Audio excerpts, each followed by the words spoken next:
எத்தனையோ வாட்டி மனுஷன் கிட்ட கேட்டு கேட்டு நீங்க கேட்ட காரியம், நீங்க வேண்டின காரியம், நீங்க நினைச்ச காரியம் எல்லாம் நடக்காம இருந்திருக்கும். அப்பா கிட்ட கேட்கிறேன், அம்மா கிட்ட கேட்கிறேன், ஃப்ரெண்ட்ஸ் கிட்ட கேட்கிறேன், என்னோட பாஸ் கிட்ட கேட்கிறேன், என்னோட ஹெச்ஓடி கிட்ட கேட்கிறேன், எனக்கு தெரிஞ்சவங்க கிட்ட கேட்கிறேன், குடும்ப சொந்தக்காரங்க கிட்ட கேட்கிறேன், அவங்க கிட்ட எல்லாம் கேட்கிறேன். அவங்க எனக்கு செய்வாங்க நம்பி சில காரியத்தெல்லாம் பண்ணாம இருந்திருப்பாங்க.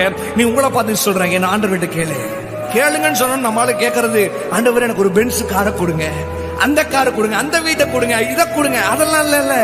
மனுஷன் தர முடியாத சில சூப்பரான காரியங்கள் ஆண்டவர் தருவாருங்க. சந்தோஷத்தை கேளு, சந்தோஷத்தை கொடுப்பார். என் கண்ணீருக்கு ஒரு முற்றுப்புள்ளி வைங்கன்னு சொல்லி கண்ணீருக்கு முற்றுப்புள்ளி வைப்பார். நிம்மதியை கேளு, நிம்மதியை கொடுப்பார். அதை விட்டுட்டு அதை கொடுங்க, இந்த பணத்தை கொடுங்க, இந்த வீட்டை கொடுங்க, இந்த லேண்ட், அதெல்லாம் விட்டுருங்க. உனக்கு சோல் பிளஸிங் வரும் பொழுது ஆட்டோமேட்டிக்கா மெட்டீரியல் பிளஸிங் வரும். அதுதான் வாக்குத்தத்த வசனம் எப்படி சொல்லுகிறது, நான் உன்னை ஆசீர்வதிக்கவே ஆசீர்வதித்து உன்னை பெருகவே பெருக செய்வேன். எந்த அளவு கர்த்தர் ஆசீர்வதிக்கிறாரோ அந்த அளவு கர்த்தர் உன்னை பெருக்குவார்.